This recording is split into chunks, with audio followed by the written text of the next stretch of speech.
बस ईद के दिन तो कोई काम नहीं होता, वेले ही होते हैं। अच्छा। जी जी। सुबह ईद की नमाज पढ़ाता हूँ, बयान होता है ईद के दिन। मैं बयान भी 5-10 मिनट का करता हूँ। अच्छा। उसके बाद देखता हूँ किस घर में क्या अच्छा पका हुआ है मेरे मतलब का, थोड़ा बहुत खा लेता हूँ। ज़्यादा खाने की आदत नहीं है मुझे। तो उसके बाद फिर हमारे घरों के स्केजुअल बनने शुरू हो जाते हैं। कौन से ससुराल जाना है, वालिदैन तो मेरे फौत हो चुके हैं, अल्लाह ताला उनकी मग़फ़िरत फरमाए। तो ससुरालों को निपटाने की फिक्र होती है। कुरान अंदाज़ी करते हैं? नहीं, बस वो एडजस्ट हो जाता है। अच्छा। अभी तक ऐसा हुआ नहीं कि इत्तेफाक से सारे ही ससुरालों ने एक ही टाइम पे एक ही दिन में बुलाया। अच्छा। ऐसी बड़ी बड़ी आजमाइशों से अल्लाह ने बचाया हुआ है अल्हम्दुलिल्लाह। ये तो फिर आपके नेकियां जो हैं वो काम आ रही हैं, एडजस्ट हो जाता है। और फिर जो भाई बहन है मेरे माशाल्लाह अल्हम्दुलिल्लाह, तो उनके यहाँ दावतें होती हैं। तो कभी बड़े भाई के यहाँ, कभी छोटे भाई के यहाँ, कभी सिस्टर के यहाँ, कभी मैं दावत कर लेता हूँ। इसी तरह एक आध दिन गुजर जाता है हमारा। चलें, ये तो बड़ा मज़े का है। और वैसे भी खाने पीने आप कह रहे, मैं तो ये पूछना चाह रहा था, आप कह रहे मैं ज़्यादा खाता नहीं। जी जी। खाने पीने का तो आप मेरा सवाल ही फिर खा गए हैं कि वो पूछा ही ना जाए कि आप खाने पीने की, इसलिए सेहत आपकी जो है माशाल्लाह सेहत रहते हैं तो बड़े। आप तो ये आप कह सकते हैं, ज़्यादा मोटापा नहीं है। ज़ाती से एक सवाल पूछ। जी जी। उम्र आपकी कितनी है? 48। 48? जी जी। तो आप तो बहुत यंग हैं अभी, मतलब अल्लाह करे। 48 है और आप माशाल्लाह हर वक्त बात भी शादियों की कर रहे होते हैं। जी जी जी। तो रास्ते तो नहीं, वो बात शादियों की का 48 से ताल्लुक़ नहीं है, उसका कॉन्सेप्ट और नज़रिए से ताल्लुक़ है। जब मैं 48 का नहीं था, जब मैं 28 का था, उस वक्त भी मैं शादियों की बात करता था। पहली शादी का कितनी उम्र में? पहली शादी मेरी 2001 में हुई थी।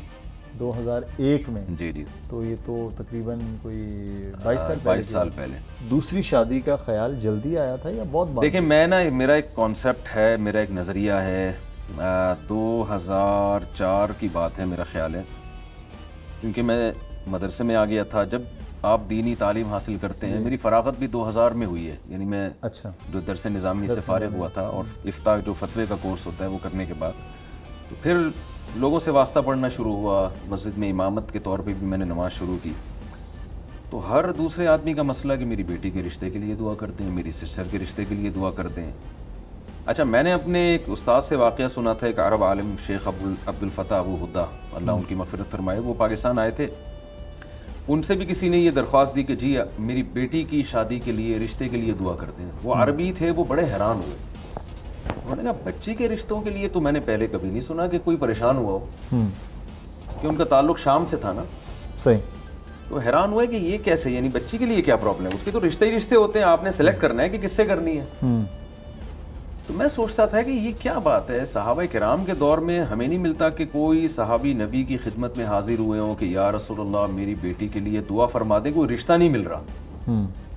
ऐसा मुझे नहीं कोई रिवायत मिलती कि कोई अच्छा रिश्ता नहीं मिल रहा। ऐसे मर्द तो बहुत परेशान रहे हैं कि दुआ, रिश्ता नहीं मिल रहा हमें, लेकिन औरतों का नहीं था। फिर सूरह बकरा की जो ये आयत है कि जब कोई औरत बेवा हो जाए तो कुरान कह रहा है कि तुम उसको निकाह का पैगाम नहीं भेज सकते जब तक कि उसकी इद्दत पूरी नहीं हो जाती। लेकिन कुरान फिर साथ साथ ये कह रहा है, अलिम अल्लाहु अन्नकुम सतज़कुरूनहुन्ना, अल्लाह को पता है बेवा औरत से तुम में निकाह का पैगाम पे जो हमने पाबंदी लगा दी है ना, ये तुम्हारे लिए बहुत मुश्किल है इस पर अमल करना। तुम निकाह को याद करोगे, तुम्हारा दिल चाहेगा पैगाम भेजने का। तो लैसा अलैकुम जुनाहुन फीमा अर्रज़्तुम बिही मिन खितबतिन निसा, इशारतन तुम पैगाम भेज सकते हो। तो फिर मैंने हज़रत खदीजा की सीरत पढ़ी। वो दूसरी दफ़ा बेवा हुई हैं, 40 साल उम्र थी। ख़तबहा अशराफ़ु क़ौमिन, कौम के बड़े बड़े सरदारों ने पैगाम भेजा। तो बहुत सारे लोगों ने जो भेजा, उनमें हज़रत खदीजा ने सय्यदुल अंबिया मोहम्मद सल्लल्लाहु अलैहि वसल्लम को सेलेक्ट किया है। तो उस ज़माने में सिलेक्शन होती थी, तलाश नहीं होती थी, तलाश मर्द करता था। सही। तो मैंने कंपेयर किया, भाई कौन सा ऐसा काम उस सोसाइटी में और हमारी सोसाइटी में कौन सा ऐसा फ़र्क है जिसकी वजह से वहाँ तलाक याफ्ता या बेवा के लिए भी कोई प्रॉब्लम नहीं हो रही, और हमारी सोसाइटी में ज़रा सा लड़की में कोई फॉल्ट हो, शक्ल में थोड़ा सा कुछ ऊंच नीच कमी हो जाए, कौम में कुछ मसला हो, तो सारी सारी ज़िंदगी निकल जाती हैं। तो कौन सा ऐसा फ़र्क है? तो देखें, एक तिजारत का उसूल है सप्लाई और डिमांड। जिस चीज़ की सप्लाई ज़्यादा और डिमांड कम हो उसकी वैल्यू गिरती है, सिंपल सा उसूल है। मुझे ये जो है ना, ये सिरा समझ में आ गया कि हमारे यहाँ सप्लाई के हिसाब से डिमांड नहीं है, लेकिन औरत की सप्लाई है, डिमांड नहीं है। डिमांड इस्लाम चाहता है 4 की रखो तुम, डिमांड जो है ना तुम्हारे अंदर तलब ज्यादा होनी चाहिए निकाह की। हर शख्स 4 पे कर नहीं पाएगा, इतनी औरतें पैदा थोड़ी होती हैं कि एक के मुकाबले में 4 पैदा हो रही है। लेकिन 2 करने के लिए भी मुश्किल होता है लोगों के, इस महंगाई के दौर में, बेरोजगारी की सूरत हाल है, नौजवान हमारे 30 साल के और आमदन जो है वो मुश्किल 15-20। बेहतरीन बात की आपने, ऐसी ज़बरदस्त बात की है, मज़ा आ गया। मैं चाहता था ये सवाल आए सबके सामने। ये बात तो समझ में आई ना, सप्लाई और डिमांड। तो अब रहा ये सवाल कि रखेंगे कैसे गुर्बत महंगाई में। देखें, जब भी कोई लड़की पैदा हो गई ना, उसका खर्चा तो होगा, शौहर नहीं उठाएगा तो उसके बाप को उठाना पड़ेगा, या खुद उसको जॉब करके अपनी जिम्मेदारी खुद करनी पड़ेगी। तो गुर्बत महंगाई में बाप पे खर्चा डाला जाए ये ज़्यादा बेहतर है, या उसके जवान शौहर पे उसका खर्चा डाला जाए ये ज़्यादा बेहतर है।